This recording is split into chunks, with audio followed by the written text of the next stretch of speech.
Kita berdarah karena urusan dunia. Kita berdarah karena tersinggung perasaan sama kawan kita mengucapkan kata-kata yang menyakiti. Tapi bukan karena agama. Ketika kemarin saya ditusuk, istri saya sampai kekhawatiran nangis-nangis. Saya bilang, buat apa kamu nangis? Kalau saya mati, alhamdulillah mati dari lagi-lagi ceramah, lagi dakwah. Apa yang kita inginkan mati seperti apa? Mau mati lagi joget? Mau mati lagi nonton sinetron? Atau dangdut? Sebaik-baik mati husnul khatimah yang kita selama ini doa. Ya Allah biha, ya Allah biha, ya Allah bihusnil khatimah.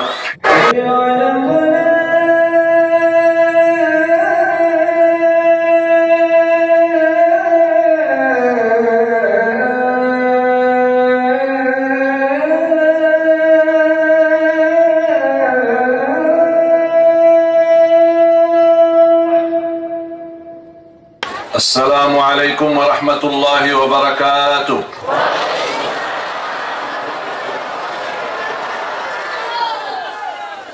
Apa kabar semuanya?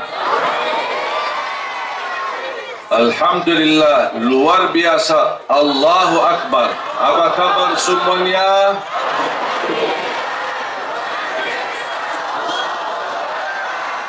Alhamdulillah, syukurillah.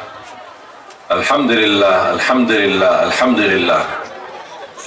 Ashhadu an la ilaha illallah wa ashhadu anna Muhammadan abduhu wa rasuluh. Allahumma salli wa sallim wa barik ala sayyidina Muhammadin wa ala alihi wa sahbihi wa man tabi'ahum bi ihsanin ila yaumiddin.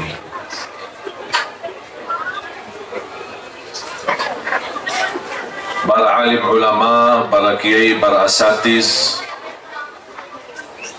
guru tercinta, para pimpinan daripada Yayasan Al-Mahmudi Lil Muhibbin, semua keluarga besar, dan Al-Mukarram Al-Fadil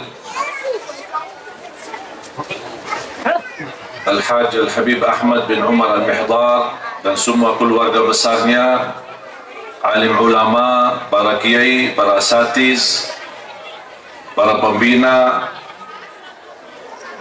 yang saya cintai, Panser yang memberikan luar biasa pengawalan, semoga dibalas oleh Allah kebaikannya.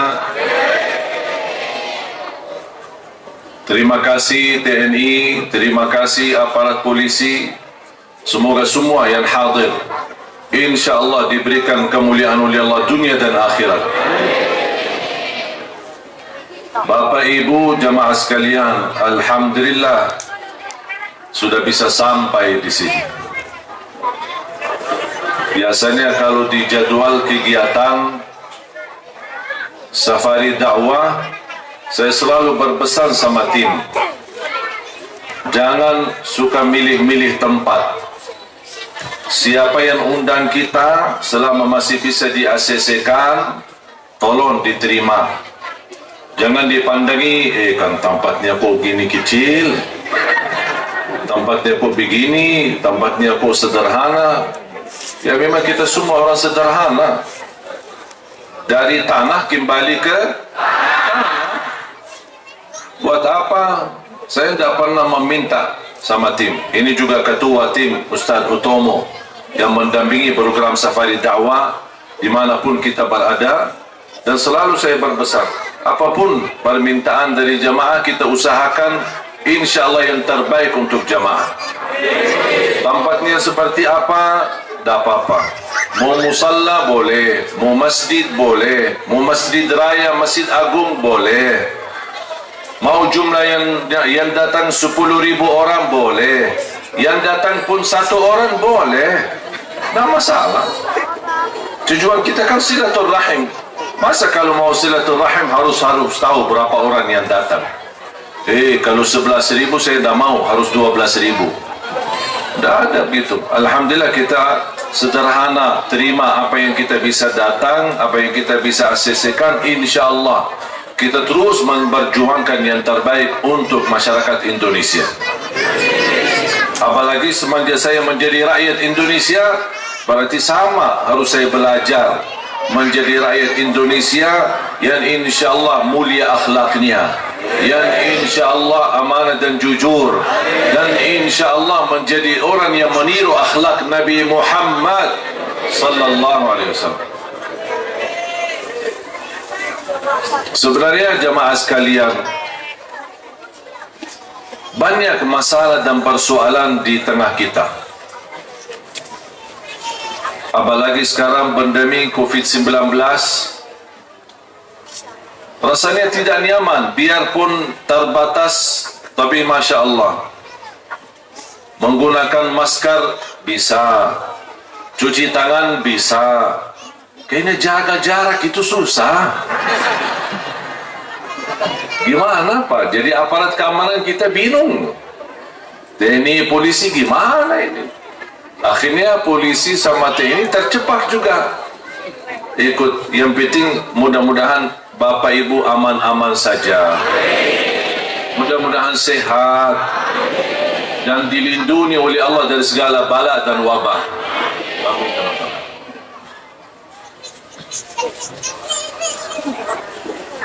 Kita menghadapi tantangan persoalan ekonomi, persoalan politik di negeri kita, persoalan keadilan sosial, dan berbagai macam persoalan.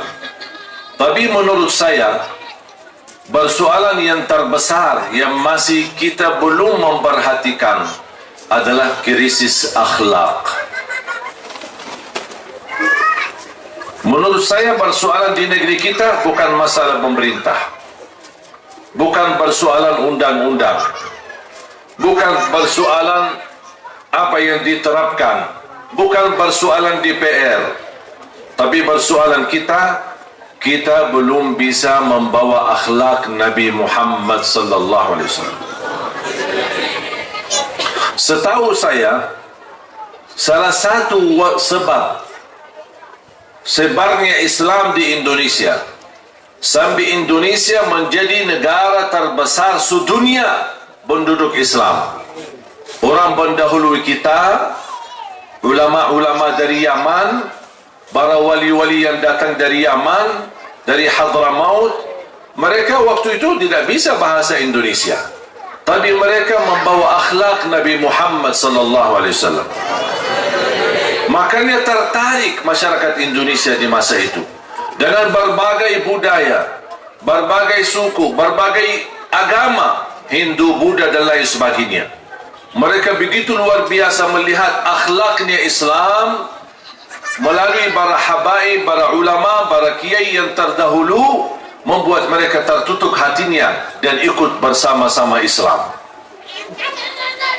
Sedikit demi sedikit kehilangan akhlak itu, dan Allah menjaminkan satu negeri makmur karena ketinggian dan kemuliaan akhlak, dan Allah janji kehancuran satu negeri kalau kerusakan akhlak. Akhlak di antara kita yang harus kita jaga.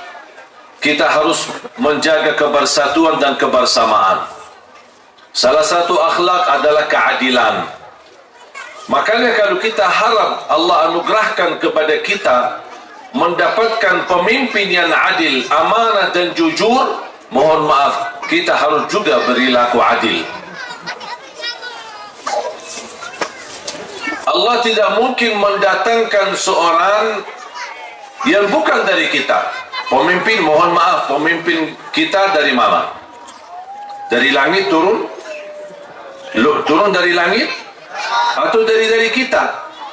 Dari kita, masyarakat Indonesia. Tapi coba bayangkan, bagaimana kita berharap mendapatkan pemimpin yang adil. Mohon maaf, kita aja dalam kehidupan kita tidak adil. Bagaimana kita mengharapkan dapat pemimpin yang amanah, kita aja tidak amanah. Bagaimana kita ingin dapat pemimpin yang jujur, mohon maaf, di antara kita tidak jujur. Saling adu domba, saling fitnah, saling mencari celah kawannya, sahabatnya. Banyak orang putus silaturahim gara-gara urusan harta, urusan warisan. Banyak pemuda-pemudi tidak salat subuh. Bagaimana kita Allah anugerahkan banyak keberkahan negeri kita, sedangkan kita sama Allah aja masih belum beres. Dan teruji akhlak seorang ketika tertekan dengan ujian. Kalau dia duduk manis, itu bukan mulia akhlaknya. Tapi ketika tertekan dengan ujian, dicaci maki, dihina, difitnah, di berbagai macam ujian yang dia dapat, akan terlihat akhlaknya. Apakah dia sabar? Apakah dia mampu menahan marahan? Apakah dia mampu membalas dengan baik? Atau dia mau balas dendam?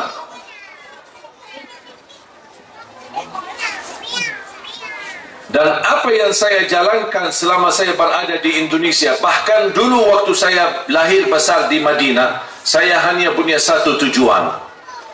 Saya ingin menjadikan hidupku semua meniru Nabi Muhammad sallallahu alaihi wasallam. Berpakaian cara Nabi Muhammad. Mungkin Bapak Ibu bisa pakai baju-baju biasa yang tidak pernah dipakai oleh Nabi Muhammad. Itu bukan persoalan. Karena budaya dulu di zaman Nabi Muhammad kan bisa berubah. Budaya kebiasaan soal pakaian. Tapi kita bisa meniru Nabi Muhammad dalam berpakaian. Nabi Muhammad kalau berbaju, menggunakan bajunya atau pakaiannya, masukin tangan kanan dulu, baru yang kiri. Kita bisa nggak tiru itu? Bisa. Baki celana, baki kamis, baki baju, baki seragam, apa saja, masukin tangan yang kanan, baru yang kiri. Kenapa? Meniru Nabi Muhammad sallallahu alaihi wasallam. Baki celana, saya masukin kaki yang kanan, baru yang kiri. Kenapa? Meniru Nabi Muhammad sallallahu alaihi wasallam. Saya punya anak yang paling kecil 1,5 tahun. Biasanya kalau saya suka pakaiin baju, saya selalu, namanya anak-anak, kadang-kadang suka majuin kaki yang kiri. Saya bilang, kaki yang kanan, meniru Nabi Muhammad. Walaupun dia tidak faham apa itu Nabi Muhammad, dia siapa itu Nabi, namanya anak-anak kecil. Tapi saya ingin, dia dari kecil terdengar di telinganya, dan tersimpan di hatinya, apapun yang saya lakukan adalah meniru Nabi Muhammad. Lama-kelamaan dia akan bertambah tumbuh besar, insyaAllah akan bertambah cinta dia kepada Nabi Muhammad SAW. Minum pakai tangan kanan, meniru Nabi Muhammad. Sekarang pemuda zaman sekarang, termasuk anak-anak kita, semuanya punya idola. Anak-anak kita nangis-nangis minta dibeliin baju bola sama ibunya, tapi yang ada tulisan Ronaldo, yang ada tulisan Messi. Idola. Suka nonton bola, suka main-main mereka, walaupun mereka itu kafir. Idola mereka. Kalau idola saya Nabi Muhammad sallallahu alaihi wasallam, figur saya Nabi Muhammad sallallahu alaihi wasallam, teladan saya Nabi Muhammad sallallahu alaihi wasallam, imam saya Nabi Muhammad sallallahu alaihi wasallam. Itu yang harus kita perjuangkan. Biasakan mereka, termasuk ketika anak-anak kita sering memperhatikan orang tua. Kalau ada anak mengambil sesuatu, namanya anak-anak, kita mau kasih permen atau mau kasih apa, kadang-kadang dia majuin tangan yang kiri, nunjukkan tangan yang kiri. Kita selalu bilang apa? Bilang apa kalau kita tegur? Mana tangan yang bagus? Mana tangan kanan? Mana tangan yang baik? Gitu kan? Bisa nggak dirubahkan kata itu mulai hari ini? Mana tangan yang dicintai Nabi Muhammad? Walaupun anak-anak tak faham apa itu Nabi Muhammad, tak apa-apa. Mana tangan yang dicintai Nabi Muhammad? Supaya dia dari kecil, saya minum pakai tangan kanan karena tiru Nabi Muhammad. Saya berpakaian boleh tangan kanan Nabi Muhammad. Saya masuk masjid, majukan kaki yang kanan, Nabi Muhammad. Keluar dari masjid, saya dahulukan kaki yang kiri, Nabi Muhammad. Kalau saya tidur berbaring sebelah kanan, Nabi Muhammad. Ketika saya mulai baca ayat Al-Kursi, meniru Nabi Muhammad. Itu yang perlu kita tanamkan dalam hati-hati kita. Jadi mohon maaf Bapak Ibu, yang saya percaya di masyarakat Indonesia sangat cinta Nabi Muhammad, dan saya yakin tidak diragukan. Buktinya apa? Kalau ada satu orang pun, siapapun dia, kalau berani caci maki Nabi Muhammad atau menghina Nabi Muhammad, atau dia berkata tidak baik terhadap Nabi Muhammad, saya yakin seluruh masyarakat akan hancurkan dan habiskan dia. Saya tahu itu. Tapi bukan itu yang saya minta. Bukan kita beraksi dan demo untuk membela siapapun. Tapi yang saya minta satu, sebelum kejadian apa-apa, kita harus membuktikan rasa cinta yang sudah tidak diragukan di tengah masyarakat Indonesia.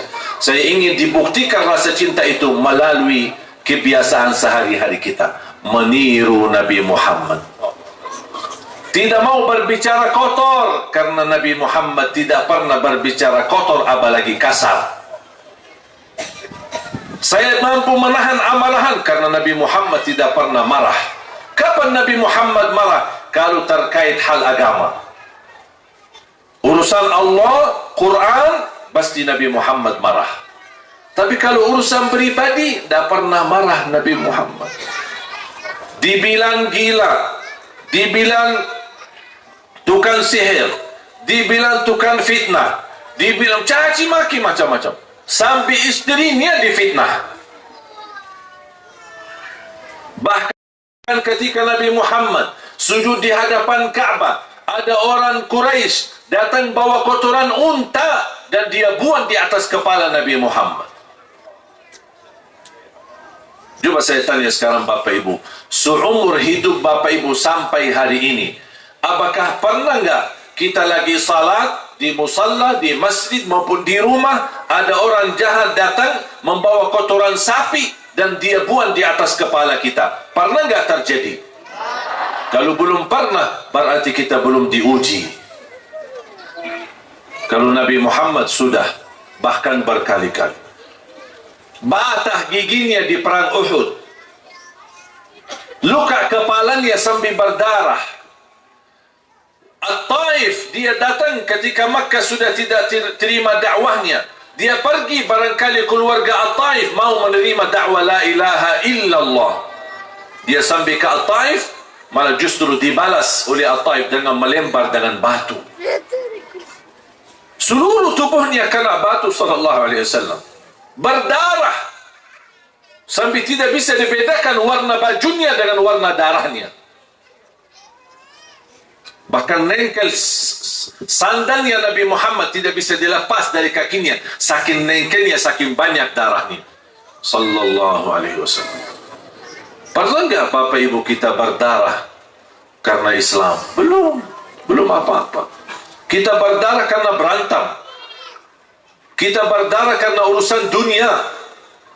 Kita berdarah karena tersinggung perasaan sama kawan kita mengucapkan kata-kata yang menyakiti. Tapi bukan karena agama. Ketika kemarin saya ditusuk istri saya sampai kekhawatiran nangis-nangis. Saya bilang, buat apa kamu nangis? Kalau saya mati, alhamdulillah mati dari lagi-lagi ceramah, lagi dakwah. Apa yang kita inginkan? Mati seperti apa? Mau mati lagi joget? Mau mati lagi nonton sinetron? Atau dangdut? Sebaik-baik mati husnul khatimah yang kita selama ini doa. Ya Allah biha, ya Allah biha, ya Allah bi husnul khatimah. Ini husnul khatimah butuh perjuangan. Bukan hanya sebuah doa dan permintaan. Kudu bukti kita betul mau husnul khatimah, maunya seperti apa. Dan selalu saya berpesan kepada jamaah, jangan takut mati, karena pasti bakal mati. Tapi harus kita berpikir, gimana cara baik kita mati. Bagaimana menghadapi kematian dengan husnul khatimah. Makanya pas habis saya dirawat di rumah sakit, langsung dibawakan habis selesai dijahit luka saya, dibawa ke hotel. Saya bilang, ngapain kau dibawa ke hotel? Kan masih ada 2 acara. Syekh, dah apa-apa, panitia sudah ikhlas, dah apa-apa istirahat. Dah ada istirahat. Istirahatku nanti di surga, bukan di hotel. Dah ada. Lebih baik saya mati di jalan Allah untuk berdakwah daripada mati di hotel. Udah, saya langsung sambil ke hotel, ganti baju, saya turun. Masih lukanya baru masih basah. Saya turun dan alhamdulillah saya isi acara habis maghrib dan lanjut habis isya. Ini namanya jihad, perjuangan. Tapi jihad yang membawa akhlak yang mulia, bukan jihad yang menunjukkan kekerasan. Jihad itu bukan keras. Beda kata keras sama tegas. Beda sama rahmatan lil alamin. Kenapa saya begitu semangat untuk bekerja keras? Kenapa saya terdorong untuk selalu memperjuangkan Indonesia menjadi lebih baik? Saya tidak ada hubungan kemaslahatan dan kepentingan sama Bapak Ibu. Saya tidak ada urusan bisnis sama Bapak Ibu. Wallahi Allah Maha Saksi, saya datang tinggalkan makam Rasulullah di Madinah. Saya lahir besar di Madinah. Tanah suci lebih mulia daripada Indonesia, mohon maaf. Tetapi saya tinggalkan semuanya buat apa? Coba fikirkan, buat apa? Masih banyak masyarakat Indonesia malah justru berkeinginan bisa ke tanah suci. Kalau bisa mati di sana. Saking indahnya dan kenikmatan bisa beribadah, ziarah makam Nabi Muhammad berkali-kali. Berapa wali songo di sini? Berapa banyak para wali? Berapa banyak para ulama? Masih lebih mulia makam Nabi Muhammad. Biarpun 1000 wali di Indonesia, masih lebih mulia Nabi Muhammad sallallahu alaihi wasallam. Cuma saya tinggalkan semua itu. Saya memilih berhijrah dari Madinah ke Indonesia. Cuma saya punya satu tujuan. Indonesia menjadi mulia di mata Allah dan mulia di mata dunia. Indonesia menjadi masyarakat terhormat. Di Indonesia, walaupun dia keluar negeri, dimanapun dia pergi, dilihat paspor Indonesia, dihormati. Ini fantasinya dan layak untuk orang Indonesia. Dan saya bangga alhamdulillah ketika saya di Indonesia menemukan sejarah. Ternyata saya asal usul ada darah lewat Indonesia. Walaupun ibu dulu tidak pernah cerita, tapi saya tahu ceritanya pas saya sudah di Indonesia. Saya menemukan sejarah keluarga. Ternyata dari jalur ibu saya, ayah ibu dan kakek ibu, dua-duanya kelahiran Lombok. Kakek ibu saya nikah sama orang Lombok dan istri kedua nih. Istri kedua Bumi Ayu, Jawa Tengah. Bahkan beliau kakek ibu saya namanya Syekh Said Jabir mampu mempersatukan orang Sasak untuk melawan penjajah Belanda. Sampai penjajah Belanda sakit hati, itu orang Arab ini yang tinggi, itu orang yang tinggi. Ini yang bahaya ini, tolong bisa ditangkap. Sampai mereka sambat menangkap saya punya kakek, kemudian dibunuh. Dan beliau punya makam besar di Ampenan. Dan subhanallah, berjalan waktu dan masa. Kakek ibu saya dimakamkan di Ampenan.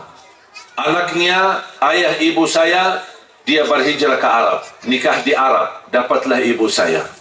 Ibu saya pun nikah di Arab, dapatlah anak-anak. Alhamdulillah adik-adik saya 12, timnas. Saya lahir di Madinah, kembali lagi. Dan 3 anak saya semuanya lahir di Indonesia. Subhanallah, kembali lagi sejarah. Makanya saya bangga, karena alhamdulillah bisa kembali. Walaupun kampung halaman saya di Madinah, tapi saya merasa asal usul saya lewat ibu adalah Indonesia. Makanya pas saya periksa di rumah sakit, dokternya pun kaget. Subhanallah, darahnya merah putih. Bersyukur, wallahi Bapak Ibu, Indonesia memiliki banyak kenikmatan, banyak kelebihan, banyak anugerah. Tinggal hanya satu, kita syukuri dan kita jaga. Supaya Allah tambahkan nikmat, la in syakartum la'azidannakum. Kita terus memperjuangkan yang terbaik. Selain kita membangun program tahfiz, program Al-Quran, dan insya Allah saya memperjuangkan dan selalu saya berdoa, ya Allah, aku mohon jangan cabut nyawa saya sampai menjadi kenyataan terlahir dan terwujud 1 juta penghafal Al-Quran untuk Indonesia. Itu selalu doa saya.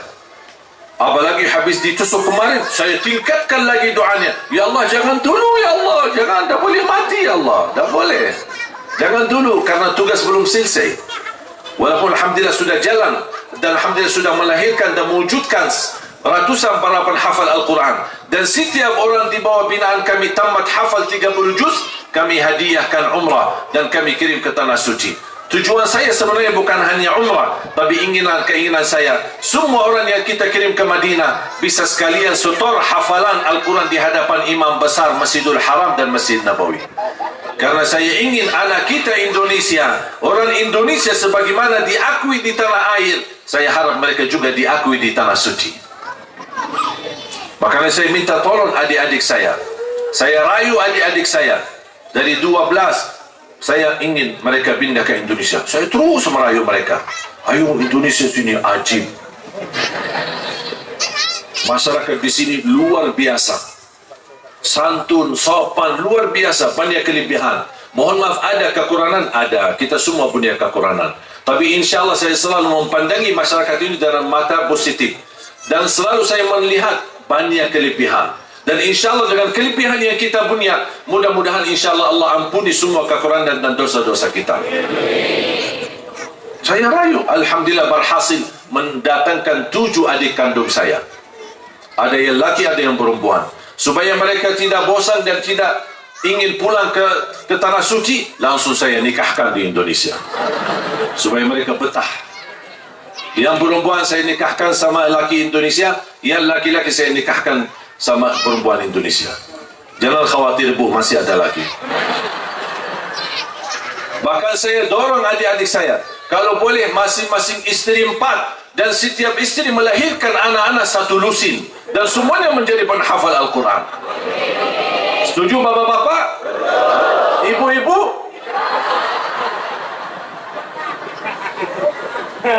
Ibu-ibu, ibu ini kan untuk Al-Quran, demi kebaikan, supaya Islam jaya. Tak boleh keras kepala ibu. Doakan yang terbaik.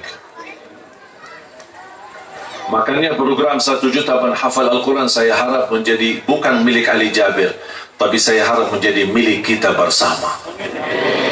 Amal saleh kita bersama, perjuangan kita bersama. Mungkin Bapak Ibu merasa dirinya gagal menjadi penghafal Al-Quran, tapi insya Allah dengan kita memfasilitasi para penghafal, mendukung mereka, membimbing mereka, insya Allah walaupun kita besok meninggal dunia, walaupun belum hafal Quran, tetap mendapatkan syafaatnya Al-Quran, karena kita ikut memfasilitasi mereka untuk bisa menghafal Al-Quran.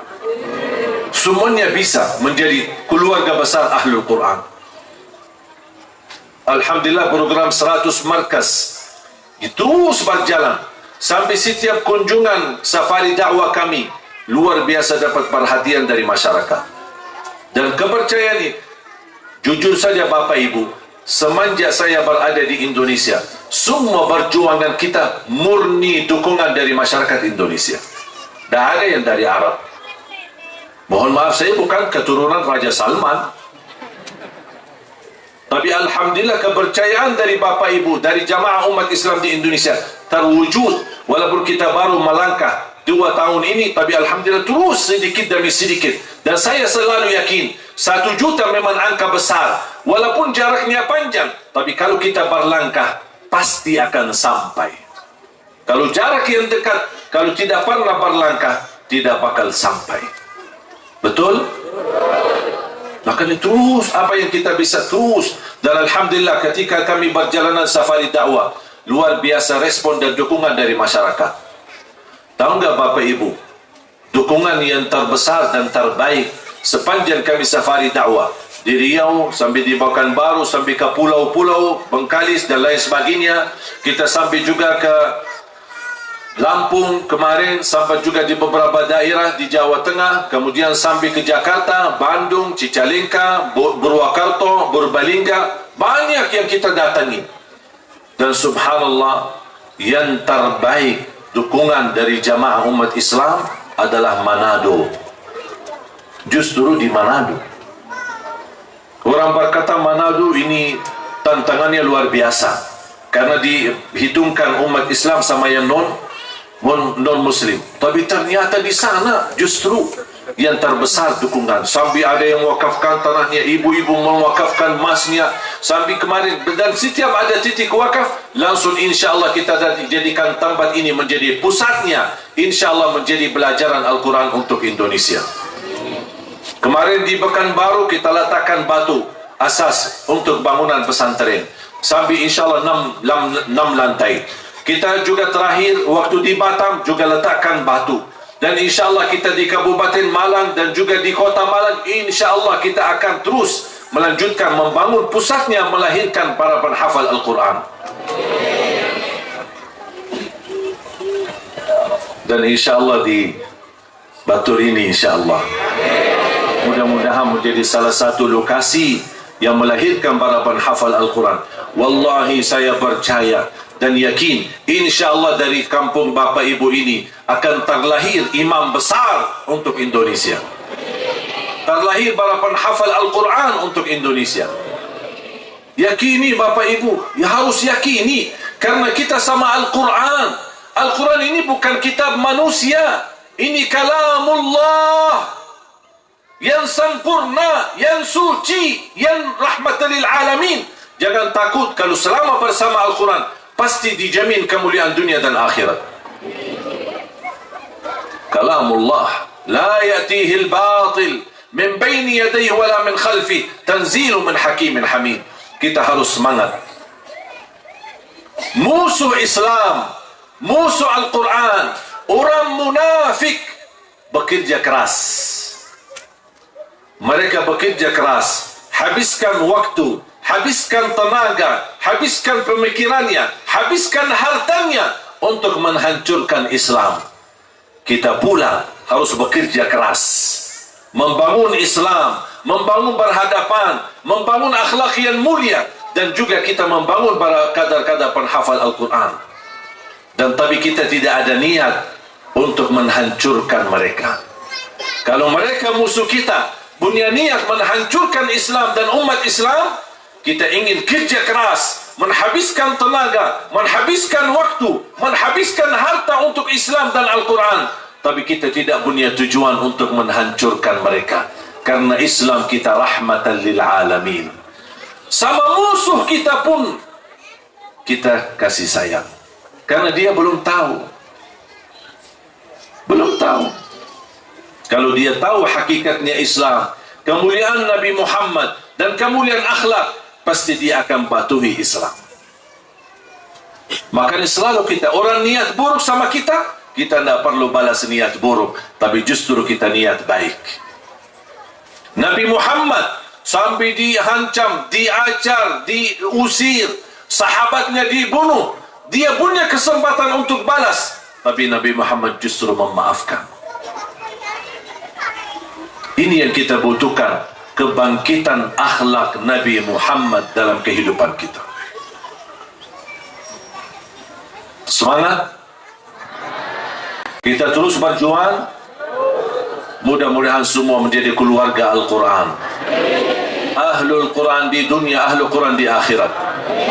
Dan insya Allah semua dari dukungan dan perjuangan dari para jamaah, saya hanya membalas doa dan bisa saya menitipkan hadiah. Ini sebuah wakaf yang saya syiarkan dalam safari dakwah. Namanya saya berikan nama Uswati. Apa itu Uswati? Teladanku.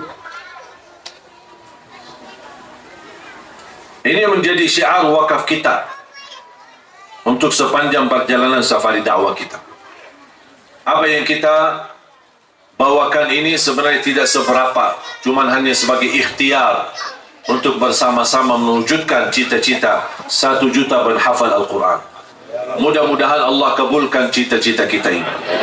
Saya doakan semua Bapak Ibu mudah-mudahan menjadi keluarga besar Ahlul Quran. Semuanya bisa Bapak Ibu, jangan khawatir. Mohon maaf, saya dari keluarga bukan, ayah ibu bukan penghafal Quran. Ayah saya belajar sekolah cuma sampai kelas 3 SD.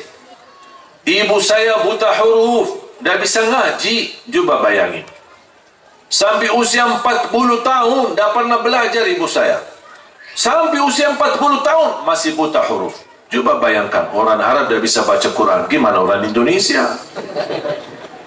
Tapi Allah anugerahkan dari kedua orang tua saya. Allah anugerahkan keturunan 12. 9 laki 3 perempuan. Alhamdulillah 10 penghafal Al-Quran 30 juz, bukan juz 30. Alhamdulillah dari anaknya yang sudah hafal, sekarang orang tua saya mulai belajar dari nol. Ibu saya belajar dari nol, sudah usia 40 tahun lebih. Tapi Alhamdulillah sekarang ibu saya juga menjadi penghafal Al-Quran. Tak ada yang kata tak bisa. Kalau ada kemauan, pasti Allah kasih kemudahan. Tapi kalau tidak ada kemauan, bisa jadi bikin banyak alasan.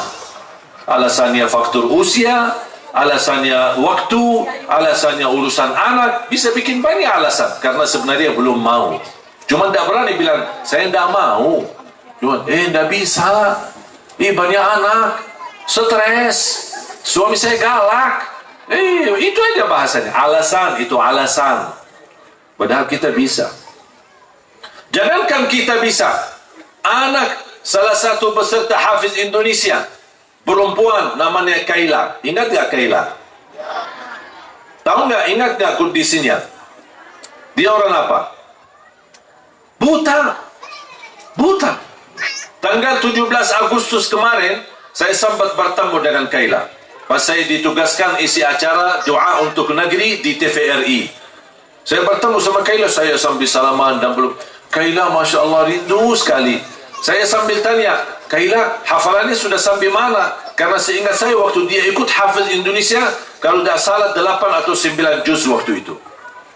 Saya kira mungkin ada tambahan 5 juz, 6 juz atau berapalah. Kaila hafalannya sudah sampai mana? Alhamdulillah sudah 30 juz. Buta. Sampai saya tanya, Kaila mohon maaf, berapa banyak suka baca Quran dalam sehari? 5 sampai 7 juz setiap hari. Kita 1 juz susah. Bisa bersama HP berjam-jam, tidak apa-apa. Sama Al-Quran, sama HP dari pagi. Bangun, pertama dilihat, HP. Mau tidur, terakhir lihat, HP. Kemana-mana bawa, HP. Masuk kamar mandi sama HP. Sampai kita tidur, terbawahin di bawah bantal apa? HP. Capek. Jalan-jalan besok di kuburannya bawa HP lagi. Berjam-jam tambah kita sadar habis sama HP. Pas begitu mulai baca Quran, hanya baru sebentar. A'udzubillahi minasyaitonirrajim. Bismillahirrahmanirrahim. Astaghfirullahalazim. Syaitannya kuat. Baru aja mulai langsung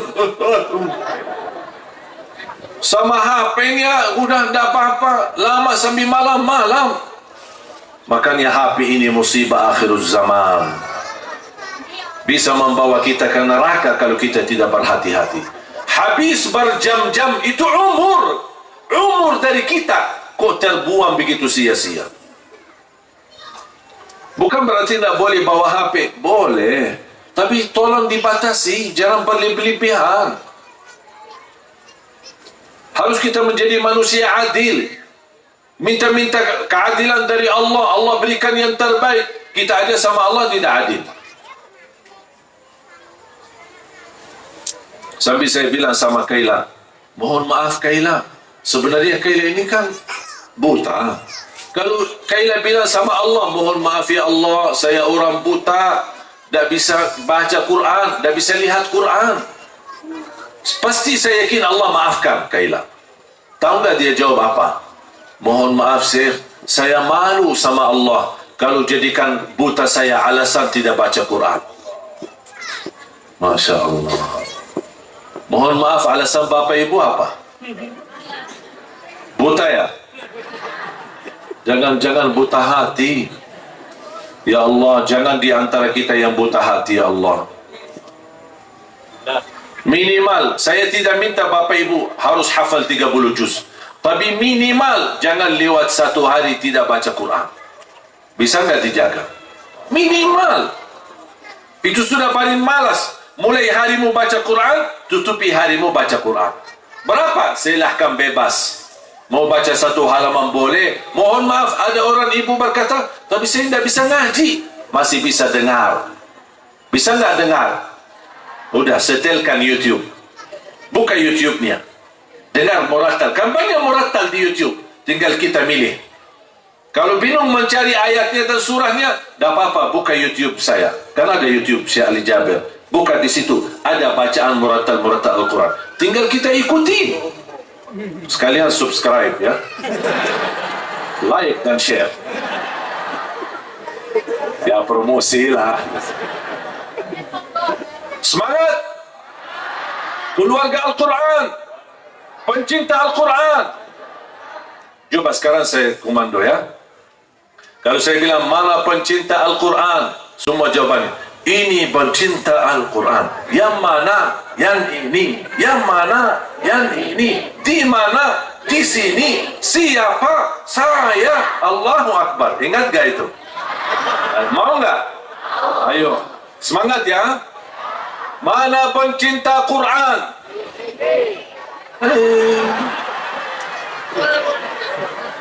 Gini saya ulang. Kalau saya bilang mana pencinta Quran, Bapak Ibu tunjukkan dua jarinya. Ini pencinta Quran. Mana pencinta Quran? Ini pencinta Quran. Yang mana? Yang mana? Yang mana? Di mana? Siapa? Allahu Akbar. Habis saya Allahu Akbar. Siap? Sudah tahu? Ayo kita komando lagu. Mana pencinta Quran? Ya semangat dong. Mana pencinta Quran? Yang mana? Yang mana? Di mana? Siapa? Luar biasa. Jadi rindu Hafiz Indonesia ya. Doakan Hafiz Indonesia sudah 7 tahun berturut-turut. InsyaAllah akan melanjutkan sampai akhir hayat insyaAllah. Mudah-mudahan terlahir banyak dari keturunan kita penghafal Al-Quran yang jadi imam besar dan membanggakan kita di hadapan Allah hari kiamat. Amin ya Rabbal Alamin. Sebelum saya tutup doa, saya serahkan kepada panitia. Bapak Ibu tetap bertahan, jangan kemana-mana. Sesaat lagi kami kembali.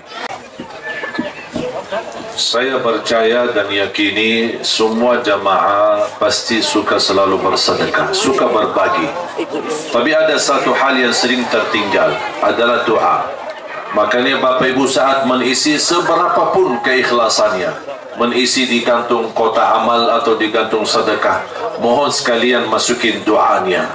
Hajatnya apa? Sebutkan hajatnya. Mudah-mudahan doa melalui wasilah bersedekah, Allah akan kabulkan hajat kita dan mudahkan segala urusan kita.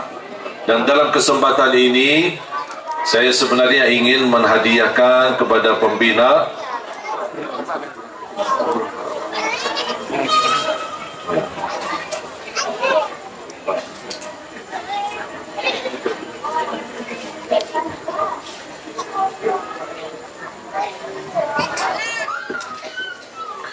sebenarnya saya bercita-cita pertama kepada Al-Mukarram Al-Ustaz Al-Fadil Pak Mahmudi, saya ingin menghadiahkan ijazah kepada beliau, ijazah Mud Madinah atau Mud Nabawi.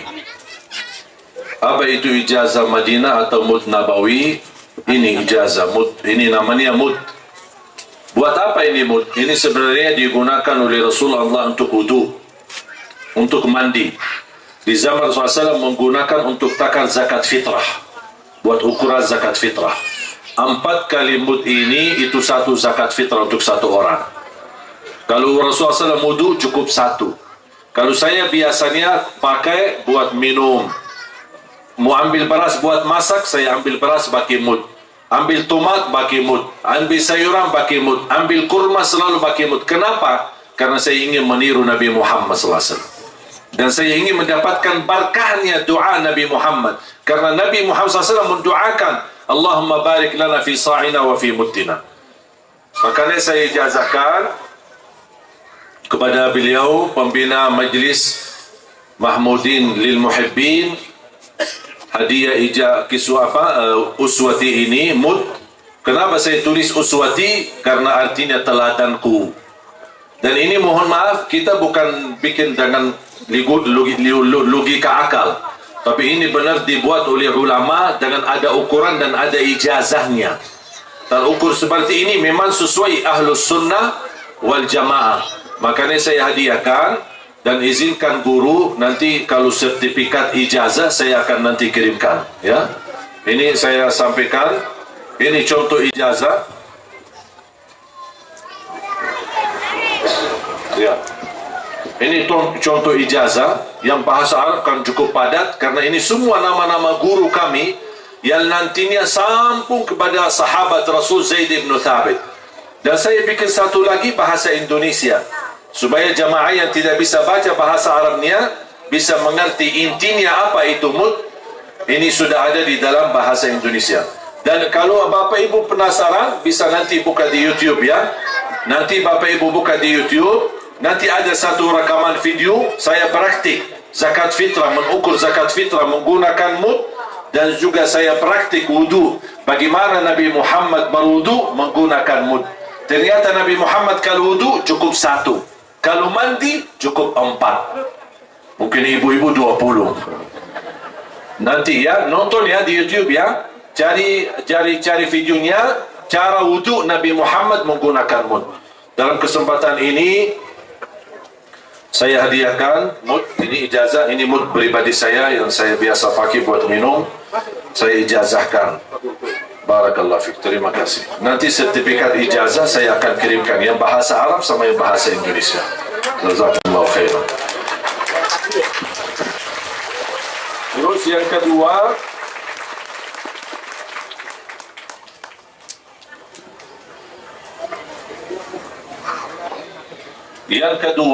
ini menjadi hadiah pribadi dari saya.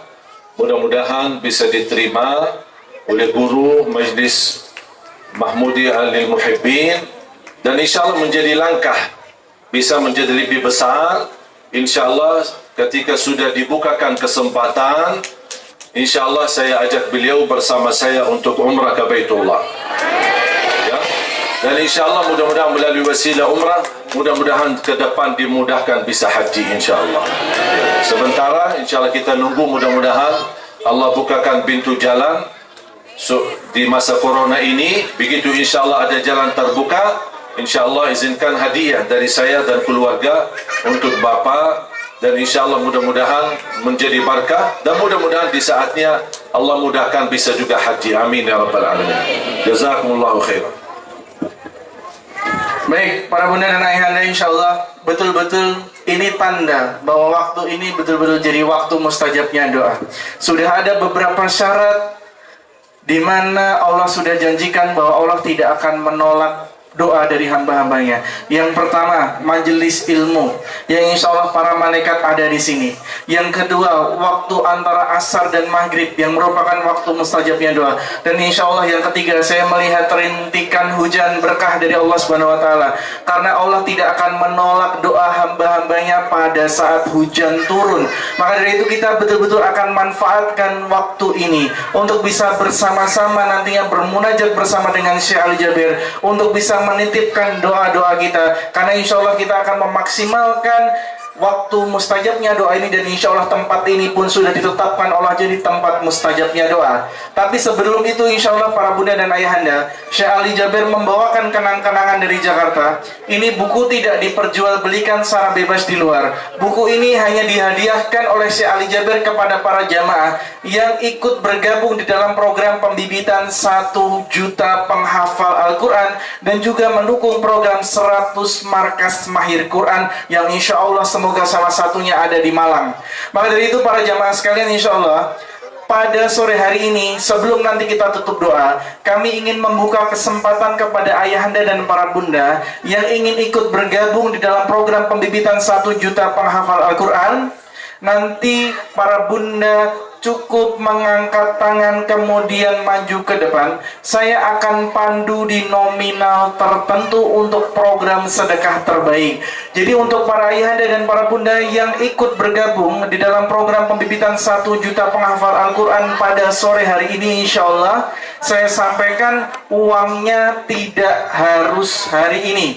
Jadi ini merupakan program sedekah terbaik untuk bersama-sama mewujudkan cita-cita kita, menjadikan Indonesia ini jadi negaranya para penghafal Al-Quran. Dan insya Allah program pembibitan 1 juta penghafal Al-Quran ini bukan hanya cita-cita Syekh Ali Jabir saja, tetapi saya yakin ini jadi cita-cita kita bersama. Maka dari itu insya Allah siapapun nanti yang maju untuk ikut bersedekah terbaik, saya sampaikan uangnya tidak harus hari ini. Jadi nanti ayahanda dan para bunda akan saya pandu di nominal tertentu. Kemudian nanti ayahanda dan para bunda cukup mengangkat tangan kemudian maju ke depan. Kemudian langsung diberikan bukunya langsung oleh Syekh Ali Jabir. Insya Allah setelah itu kemudian nanti bisa turun ke sebelah kiri. Sudah ada teman-teman saya yang bersiap mencatatkan nama dan nomor telepon ayahanda dan para bunda. Setelah nanti pencatatan nama dan nomor telepon, ayahanda dan para bunda akan mendapatkan nomor rekening untuk transfer donasinya. Untuk waktu transfer donasinya silahkan ayahanda dan bunda yang tentukan, besok atau lusa silahkan ayahanda dan bunda yang tentukan nantinya. Maka dari itu insya Allah saya tolong dibantu sholawat sekuat-kuatnya, zikir sekuat-kuatnya, karena insya Allah hakul yakin kun fayakun Allah akan bekerja pada sore hari ini. Allah akan kirimkan pasukan-pasukannya untuk bisa ikut bergabung di dalam program sedekah terbaik pembibitan 1 juta penghafal Al-Quran bersama dengan Syekh Ali Jabir. Maka dari itu saya akan mulai, karena bukunya terbatas hanya ada 50 saja. Maka dari itu yang sekarang sudah berniat bismillah saya mau ikut sedekah terbaik, mulai berdoa sekarang semoga menjadi bagian dari 50 orang yang nantinya kita berharap dan berdoa kepada Allah untuk bisa ikut bergabung di dalam perjuangan ini. Maka dari itu insya Allah saya ingin membuka kesempatan kepada ayahanda dan para bunda yang ingin ikut bergabung di dalam program sedekah terbaik pembibitan 1 juta penghafal Al-Quran dan juga pembangunan 100 markas mahir Quran. Uangnya tidak harus hari ini, senilai 2 juta rupiah. Yang pertama boleh angkat tangannya dan maju ke depan. Ada ayahanda dari belakang, saya tolong dibantu takbirnya sekuat tenaga. Takbir, Allahu Akbar, barakallahu fikum.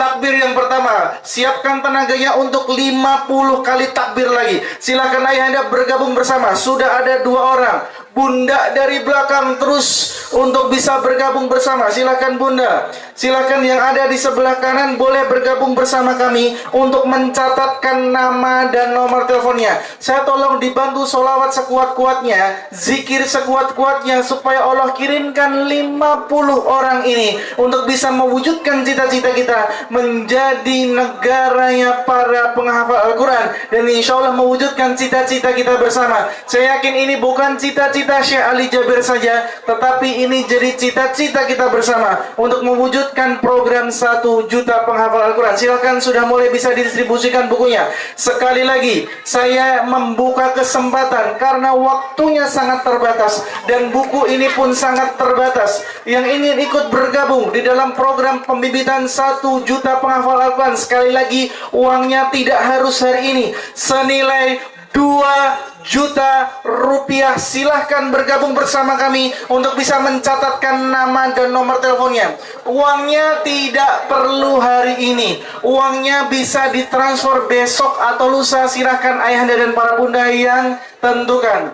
Bismillah, sudah ada sekitar 4-5 orang.